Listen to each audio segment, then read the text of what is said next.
So let's talk about some Romans. This is a mosaic from the early 6th century from the Basilica of a church in Ravenna, Italy. This, of course, is Pontius Pilate washing his hands at the trial of Jesus. So Pontius Pilate really was the Roman governor of Judea from AD 26 to either late AD 36 or early AD 37.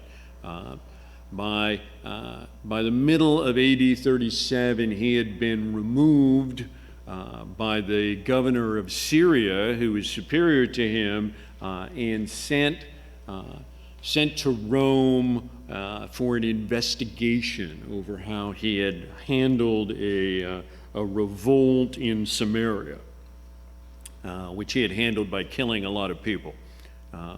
And the Roman governor in Syria thought that maybe that was a little excessive. And the Roman governor in Syria thought that the evidence that the Samaritans had actually been heavily armed was a little thin, but Pilate claimed that they had been heavily armed revolutionaries and it was necessary to take very serious action.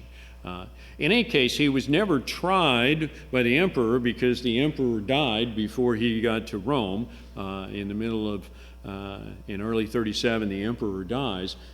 So Pilate was removed before the emperor died, but didn't reach Rome until after he died. So he was removed either at the end of 36 or early in 37 because the emperor died in the spring of 37, and Pilate apparently didn't get to Rome until the middle of the year.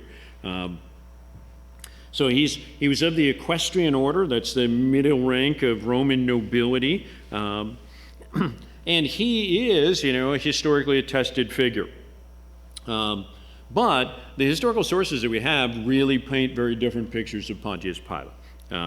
It has been long said that Philo, the Greek or the Jewish historian writing somewhat later, is mostly hostile about Pontius Pilate. Philo paints him as abusive and dark and a perpetrator of massacres and in a very, very negative light, and kind of personally corrupted. Josephus, the other Jewish historian of the era, is pretty neutral about Pontius Pilate. He doesn't have much bad to say about him. He doesn't have much good to say about him. He just records that he was there. A lot of people look at what the Gospels have to say about Pontius Pilate and think they're actually relative certainly to Philo, the Gospels are actually kind of positive about Pontius Pilate. They paint a picture of a guy who's a little conflicted about this, who's looking for a way to not go forward and execute this man. And Philo has a much, much darker picture of Pontius Pilate than the Gospels do. Pilate is actually, in the Ethiopian and Coptic churches, he's venerated as a saint. They believe in those churches that he became a Christian later in life, that probably through the influence of his wife. His wife had Matthew records that his wife had a dream that warned him to have nothing to do with this man. And so the story goes in those churches, the tradition goes, that Pilate's wife became a Christian, and as a result he did as well, and that he was repentant in his later years. We don't know historically basically anything about his later years. Eusebius, our friend Eusebius here, says this about Pontius Pilate. It is worthy of note that, as the records show, in the reign of Gaius, whose times I'm describing, Pilate himself, the governor of our Savior's day, was involved in such calamities that he was forced to become his own executioner and to punish himself with his own hand. Divine justice, it seems, was not slow to overtake him. That seems a little bit like piling on. And Unusually for Eusebius, he doesn't have a source for that. He doesn't say where he got that. But Eusebius is a little triumphal on this idea that Pontius Pilate later committed suicide because he was unmasked as a terrible leader, etc. And that's the only source of that. And it's unusual for Eusebius because he doesn't point to any particular documents, as is really typical for him. So Pontius Pilate really passes out of history after he leaves Judea, and we don't know what happened to him. There is some tradition which doesn't seem tied to almost anything that he spent his later years in Gaul, but hard to say. He became a particularly major figure in the Christian thinking between the 13th and 15th century in Europe. Jumping forward to the medieval church a little bit, in the medieval church, there was a long history of what were called passion plays. There were traveling actors and players that went from town to town and place to place and put on theatrical productions. And in the medieval era, almost all these were biblical things. And passion plays about the last week of the life of Christ were the headlining thing that medieval traveling drama troupes did. And in them, Pontius Pilate became a major player. And sometimes he was cast in a lot of different ways. Sometimes he was the villain, and sometimes he was more a victim, and sometimes he was kind of a hero. So there's no consistent way that the medieval church thought of Pontius Pilate. People thought about him in a whole wide different ways. But in medieval passion plays across Western Europe, he tends to have a much larger role than he does in the Gospels. They made him a big part of the story. It's also worth keeping in mind that, this picture, Pilate washes his hands. And this has become an incredibly enduring image down through the ages. I wash my hands of that. I wash my hands of you. You probably said that. You've certainly heard somebody say that. And it comes from Matthew. Eusebius at the beginning of his book, and I'll come back here in a little while and we'll actually take a look at Eusebius when we get to that point more chronologically. But at the beginning of his book, he lays out, these are my objectives. And so he lays out some objectives, which he presents as being, very unbiased. But Eusebius is hugely concerned with showing the succession of bishops in various cities, various locations. He is a great believer in sort of this apostolic succession idea. He's one of the early pioneers of the idea that the apostles set up bishops in various regions and laying hands on them, passed authority to them, and it's important to show how this authority has been passed down through the ages. And so Eusebius is very big on that idea in particular. And so, if you're reading Eusebius and think this is going to be a rip-roaring adventure story with, a lot of chronology of what happened, a lot of it is long lists of, this guy was bishop and then that guy and then this other guy and here's a couple of things about him and that sort of stuff. So if you're not into this sort of stuff, you will probably find Eusebius not very exciting to read, actually. But Eusebius does not cop to some deeper issues about what is he really about. There are some things about his ecclesiastical history that were probably intended to move the needle in the church at the beginning of the 4th century. And so whether he was even fully aware of that when he was writing it or not, that seems like that's the case. So Eusebius is a useful source, and he's the first source that we have to write seriously about the church after the book of Acts. and he's not writing till about 330. So, and the book of Acts closes out 58, something like that. So it's a pretty significant gap. In between then we have church fathers that write letters and write more theological kinds of things, but in terms of an actual historical thing, Eusebius is the first thing after that, and the first thing for at least a century thereafter. So he's an important source. But, Pontius Pilate, if you've ever heard or talked about washing your hands of something, it comes from Pontius Pilate. Things that Pilate says that he's quoted as saying in the Gospel of John have become really famous sayings. In John 18:38, he says, "Quid est veritas?" That is, what is truth? A question which has resonated down through the ages. In John 19:5, he says, "Ecce homo," behold the man. Another quote that is, echoed down through the ages. John 19:14, he says, "Ecce rex vester," behold your king. In John 19:22, he says, quod scripsi scripsi, what I have written, I have written. When he's asked to change, put something else on the note on the cross. So Pontius Pilate is of some consequence also because he echoes a little bit in the language as well. So this is what's called the Pilate stone. This was discovered in Caesarea Maritima back in 1961.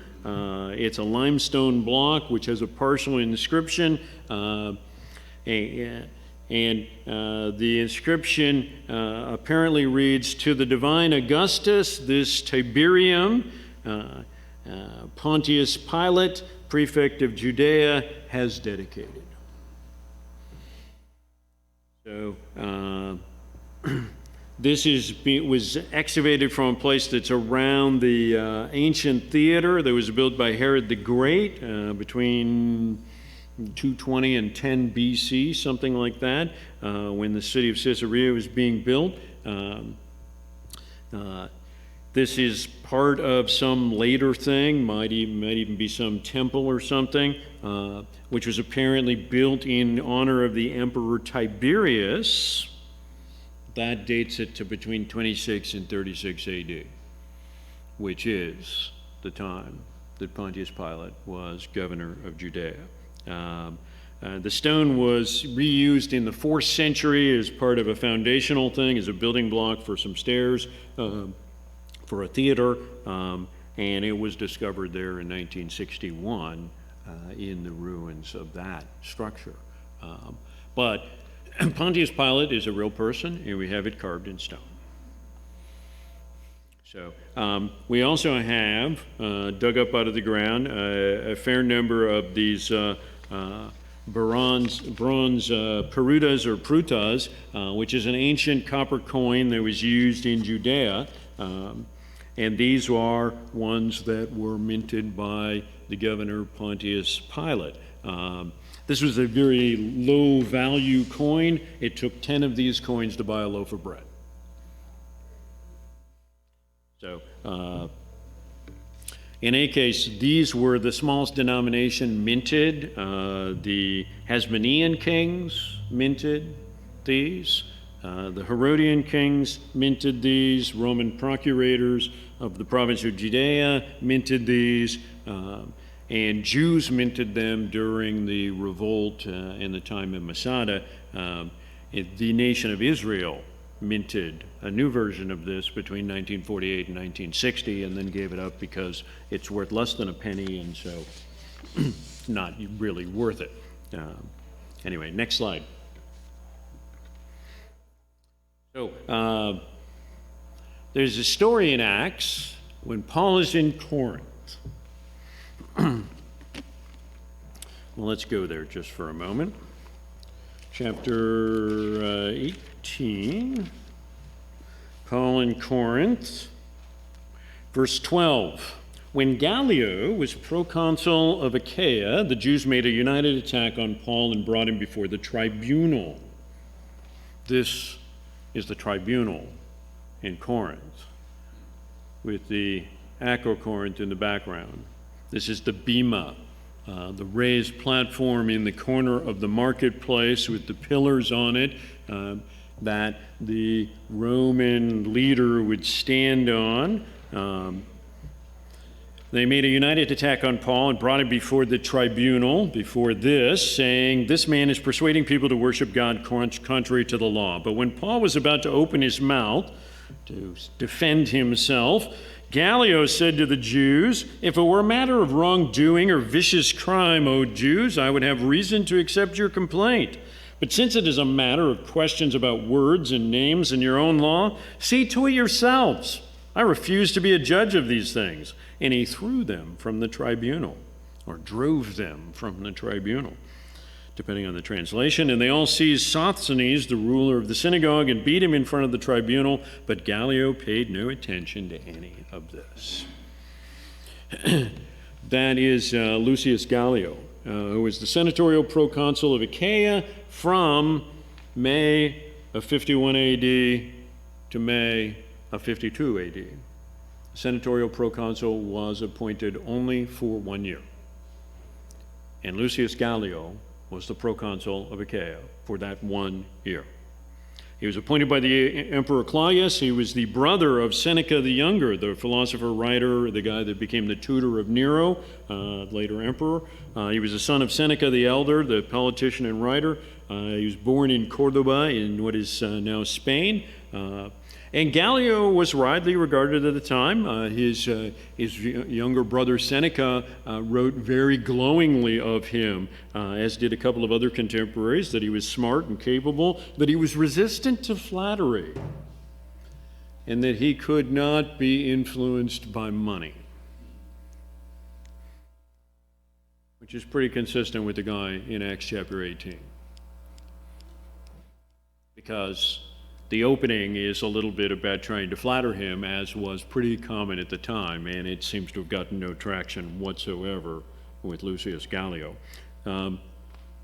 So the bema, the judgment seat, is this raised platform which was in the northwest corner of the marketplace. The Acrocorinth, the big rock that looms over the city, is in the background. You can see up on the top of the Acrocorinth that there are the remains of the foundations of some of the pagan temples that were built there in the time of the New Testament. When Paul goes to Corinth, there was a great pagan temple up there on the crest, and on the lower parts of the top there were several other pagan temples, and there were a couple of winding roads that went up there, and there were smaller temples along the way. And the temples on the Acrocorinth all burned incense and made music pretty incessantly, such that when you were down on the streets of the city, you could smell it and hear it. And the call to come up the hill to worship at the pagan temple was a constant fact of life in the city of Corinth in that era. So Lucius Gallio had this big platform, very common Roman construction. The Romans built a platform, a bema, a judgment seat in virtually every city that they ruled. Usually in the marketplace or nearby, or some other very large public space, which is the place that the governor or other proconsul or other leader would come and publicly appear and render judgment. The judgment seat, of course, was in the middle of this platform. There was a chair for the Roman proconsul or governor to sit on, and that was the judgment seat. When he went to sit down on his chair, he was sitting in judgment over those who came before him. So this is a term that we still use, but it comes from this. The platform is between 7 and 8 feet tall, above the pavement of the market. And that seems like that was likely to be pretty common. We also know about Gallio because the Emperor Tiberius wrote in, or caused to have written at Delphi, which was a source of much of the Greek pagan worship, adjacent to or in the temple of Apollo there, an inscription, Tiberius Claudius Caesar Augustus Germanicus, in the 12th year of his power, acclaimed emperor for the 26th time, father of the country, sends greetings, and then talks about how he's very concerned about the decline of worship at Delphi, since it is said to be destitute of citizens, as my friend and proconsul L. Junius Gallio recently reported to me, and desiring that Delphi should regain its former splendor, I command you to invite well-born people also from other cities to come to Delphi as new inhabitants, etc., etc. So Gallio, we got, there's a hard copy with his name, but he is historically attested to by Seneca the Younger and others, and it's carved in stone. Anyway, so when you read Acts chapter 18, remember that we're talking, Gallio is not just a random name. Lucius Gallio is a real person who really was appointed and who was the proconsul in Corinth for only a year. And so we know when Paul was in Corinth, because it had to be during the year that Gallio was proconsul. So in the second half of AD 51 and the first half of AD 52. So there are those who have run the timeline and think Paul came to Corinth maybe in AD 48 or 49 and then stayed for 3 years. And that this event where he was hauled before the proconsul happened in the latter part of his time there. But if you're looking to lay some timeline on the book of Acts, that's one point where we have a hard, specific time to put Paul in a particular place at a particular time in history. So we know that Paul stood before this tribunal either in the fall of 51 or in the spring of 52. And that Gallio refused to take the case. So, Gallio said, "You don't have a case. You get out of here." He threw it out. So, in Roman leaders, a proconsul was there to maintain order. And so a lot of what was brought to him was people who were complaining about, "I don't like this guy, he hasn't been nice to me," something like that. "He offends me," sort of stuff. And the Romans tended to look at that through the view of, does this matter in terms of stability in this city? If it's minor, I probably don't care enough to involve myself in it. But Gallio is attested to by other sources as being a fairly incorruptible guy that couldn't be bought, really, because he didn't care very much about money. And you couldn't flatter him because he didn't care. He didn't care about all those nice things that you would say about him. He was like, "Yeah, shut up, tell me what you want. Tell me what we're going to do." He didn't care about that sort of stuff. And so you can see that a little bit in the story there in Acts chapter 18. Next slide, please. So later on in Acts, Paul, of course, is arrested and taken to, he's arrested and he ends up down in Caesarea Maritima. He ends up in the city that Herod the Great had built, the port city, where Herod built the port there. Okay, the coastline was straight, but Herod said this would be a great spot for spot for a city, and somebody said to him, "Look, there's no port there, there's no bay," and Herod said, "Fine, we'll build one." And so Caesarea is one of the reasons why they call him Herod the Great, because they built a port. and then built a city, and it became a huge, important city. So we have in Acts Herod Agrippa I and Herod Agrippa II. And Herod Agrippa I and Herod Agrippa II are part of the family of Herod the Great. Herod Agrippa II is the 8th of the family dynasty and the last.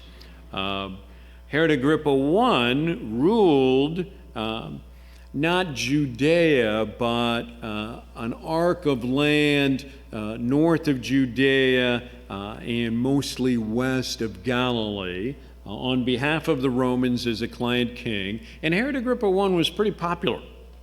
He was popular in Jerusalem. He was popular as a king. He was a bread and circuses kind of a guy who provided a lot of things to people, and so he curried a lot of favor with the population. In AD 44, he appeared before a large crowd, and that crowd, he was a kind of a silver-tongued guy, as attested by local sources, and that crowd started chanting, "These are the words of a God." And Herod Agrippa I didn't respond to that or say anything to that. He stuck with his speech and then went to sit down. And of course, Acts says he was struck down by God and eaten by worms and died 3 days later. Josephus, the Jewish chronicler, has a much longer story where Josephus takes some delight in chronicling just how painful Herod Agrippa's death was, but Josephus also believes that Herod Agrippa the first was struck down by God because he failed to give glory to God when people attested what he said as being the words of God and not the words of a man. In any case, he really was eaten by worms, and he really did die in AD 44, and he really was struck down during his appearance in front of this large crowd. And that's attested by Josephus, that's also attested by some Roman sources. And so his kingship came to an end in 44. His son, Herod Agrippa II, was the last of the Herodian kings, the last of their client under the Romans. This painting, by the way, of Paul standing before Herod Agrippa II, which you see in Acts, is actually from 1875. So this is not an early image at all, but it's potentially semi-accurate about the kind of setup that you see, and it goes with the thing that is described in the book of Acts. And the coin is a coin that was minted with Herod Agrippa II that's his face on the coin, or at least a representation from that time. Herod Agrippa II was the client king who ruled successively larger pieces of the territory, but never all of Judea.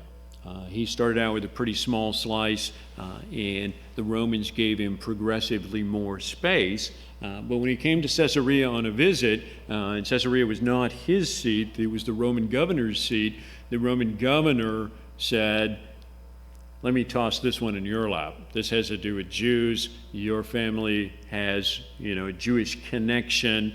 I'm sure that you would be the right person to get after this." And Herod Agrippa says, "Oh, sure, I'd be happy to," and then probably regrets that later, taking on a complicated case like this. But he is a client king under the Romans. He never married, no children.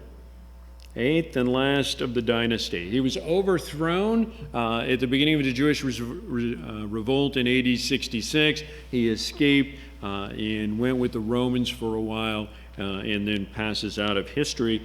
He, of course, in Acts shows up to Judge Paul with Bernice. Bernice was his younger sister, She had been twice widowed in her 20s and had a couple of children with her second husband, but she spent most of her life living with her brother, Herod Agrippa II. She lived in his household for almost her whole adult life. He arranged for her to be married off to another regional king at one point. She spent relatively little time with that king, and they were ultimately divorced, and she returned to her brother's household full time. Later on, she was alleged to be, and Roman sources hold her as the lover of Titus, son of Vespasian. Vespasian, of course, commanded the Roman armies during the Jewish revolt at the beginning, and then became emperor, and Titus followed him. And Titus is believed to have dropped her when Vespasian died and he became emperor because she wasn't very popular with the Romans. In any case, Bernice definitely shared power with her brother, Herod Agrippa II. He treated her as some kind of equal during his kingship, even though she was not actually appointed by the Romans. And it was widely believed at the time and since that they were involved in an incestuous relationship, which Roman sources and other sources repeatedly speak to that. So, in any case, when Paul stands before Herod Agrippa, that's a little bit of the dynamic that's playing in the background. And of course, Paul is also facing the previous Roman governor was a guy who was corrupted in a variety of different ways. And what does it say? It says that he kept calling Paul to come speak to him because he was kind of hoping for a bribe or a little favor from Paul. And what does it say that Paul spoke to him about? Among other things, judgment. In any case, so the governor that has Porcius Festus, who is the governor that brings Paul before Herod Agrippa II, is actually pretty well regarded. Felix, the guy that preceded him, is regarded as relatively corrupt and a guy who lived in some whose lifestyle was not admirable in any way. So the fact that Paul spoke to him about judgment is worth thinking about. And of course, Paul tries to convert Herod Agrippa II to the faith in the course of sharing his story with him. But Herod Agrippa II is the one that eventually says, to Caesar you shall go, and sends Paul to Rome. But I did want to take some time and point out that, these are historically attested figures. When you look at the book of Acts, Luke's history is very good. Very good. He's not wrong about anything that we know of. There are no errors about names or places or status that we can find in the book of Acts. And so when you look at Acts, it's important to realize that as a historic document, it is very, very strong. For all the stuff that it says about Romans, about cities, about places, about distances, is true. So important to keep that in mind as you think about foundations of the church and as you think about what's going on in the story. These and others are real people who made a real mark, lived real lives, and did things that are recorded in other places and that we can see. So let us keep in mind that we're talking about real history, we're talking about real people, we're talking about real events that happen in real places. And if you want to go to Corinth, you can stand before the tribunal just like Paul did, in the same spot, perhaps on the same pavement that he stood on, because it's still there. Later images of King Abgar The one on the left is from the St. Catherine's Monastery in Egypt. And the St. Catherine's Monastery is important and interesting because it's in southern Sinai, and it has been continually occupied for 1,800 or more years. It goes back to very, very early, and it's one Christian site that hasn't been ransacked much. It hasn't been burned or destroyed or overcome by war. It's in an isolated spot in the southern Sinai, and it has mostly been ignored for 17, 18 centuries. And so the imagery on the walls, the pictures and stuff that are preserved there are things that go back to very, very early in the course of the church. And so the image on the left is from the St. Catherine's Monastery, and probably from the 3rd century or so, sometime in the 200s. The image on the right is a fresco that comes from a church chapel, a famous church in Armenia, and it may actually date only to about the 17th century, but it's done in a style that is reminiscent of something significantly earlier.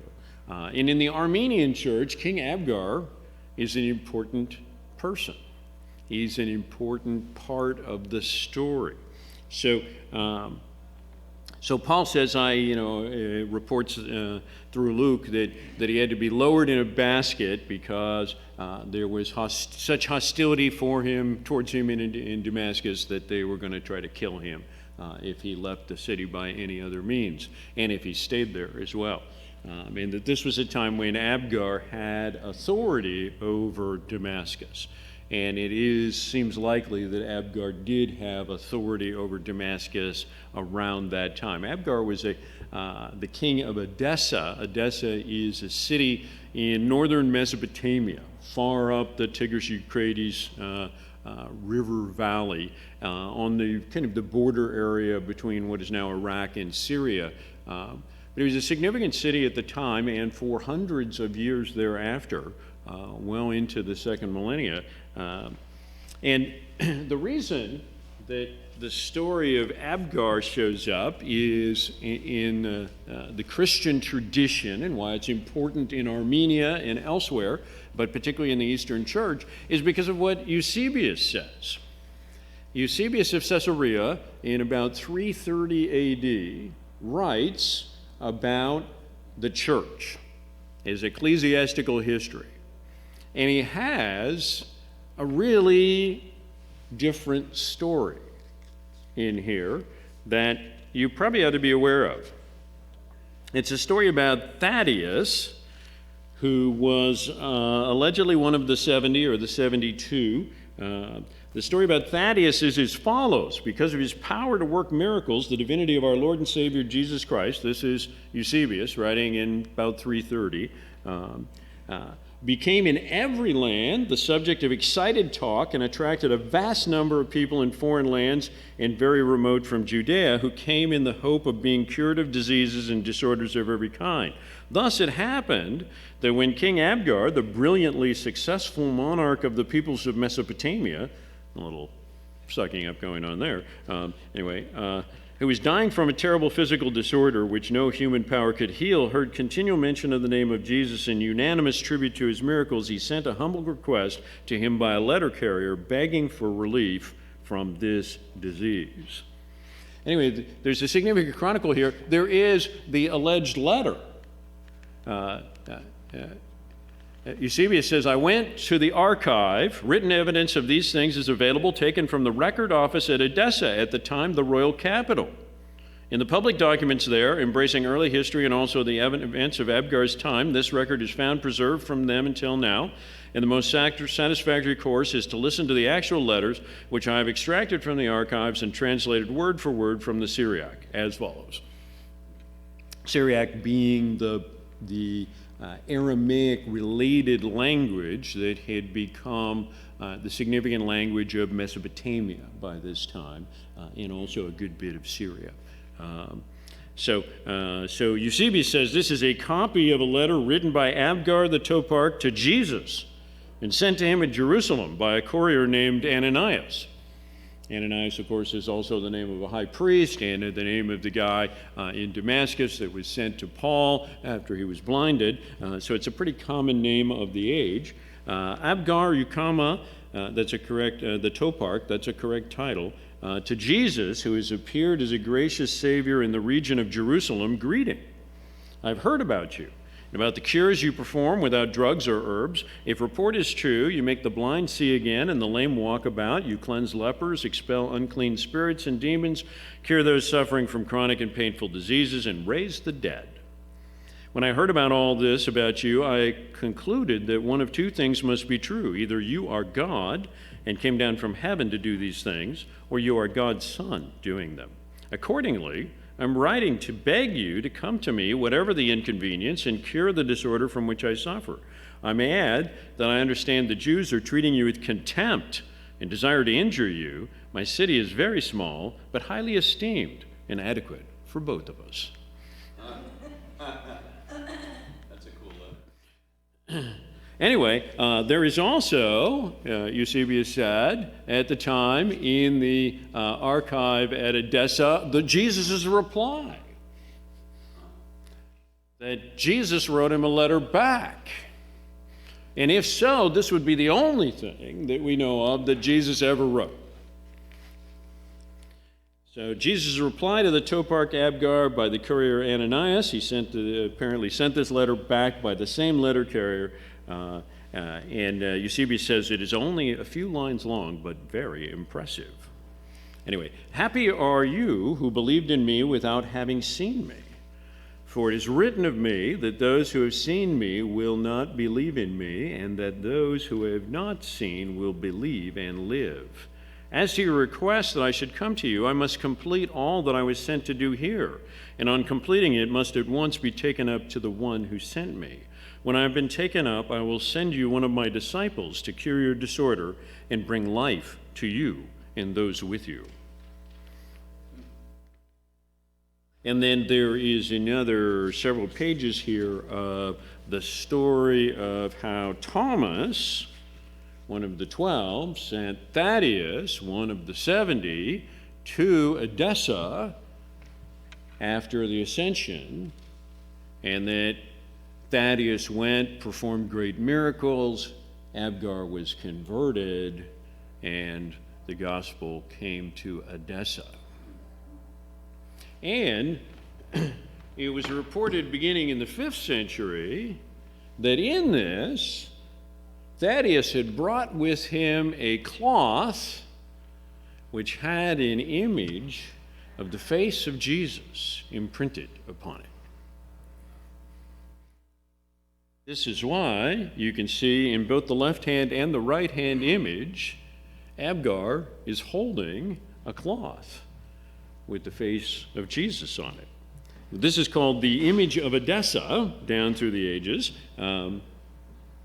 This story is hugely influential in the church in Armenia, in the church in the East. Now, let me say several other things. First of all, historians tend to think that the first king of Edessa to be converted to the faith was not Abgar V before AD 50, but it was Abgar IX, who ruled between 212 and 214. That might not be true. A church council was held at Edessa in 197 AD.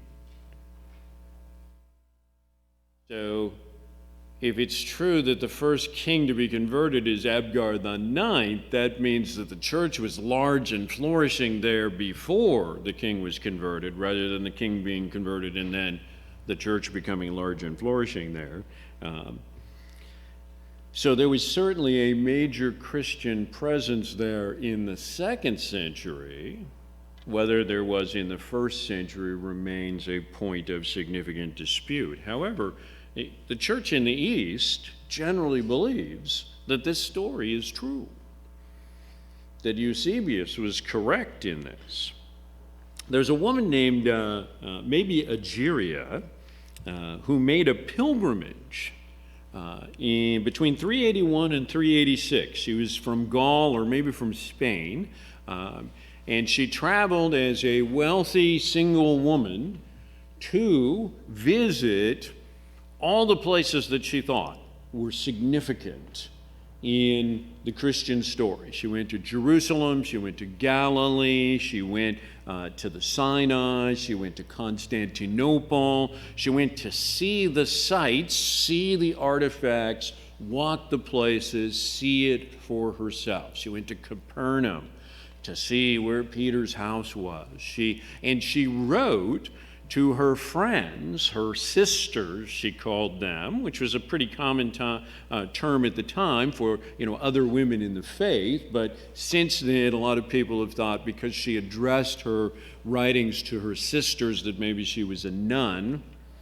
Maybe. And the front and back of her thing has been lost, and so we have only the middle of her story, which you can pull up on the internet, I think. It's long out of copyright. But it's called the Pilgrimage of Algeria. And she claims that as part of her pilgrimage, she spent 3 days in Edessa in about AD 384. And that the bishop of Edessa took her on a personal tour and took her to the archive and showed her these letters. That's about 50 years after Eusebius. She doesn't mention any image. She doesn't mention anything about there being a piece of cloth with an image. There's no mention of the image until the 6th century. So the image seems to be something that is added later on. The image, of course, is the first icon, if you will, in the Christian history, if it existed.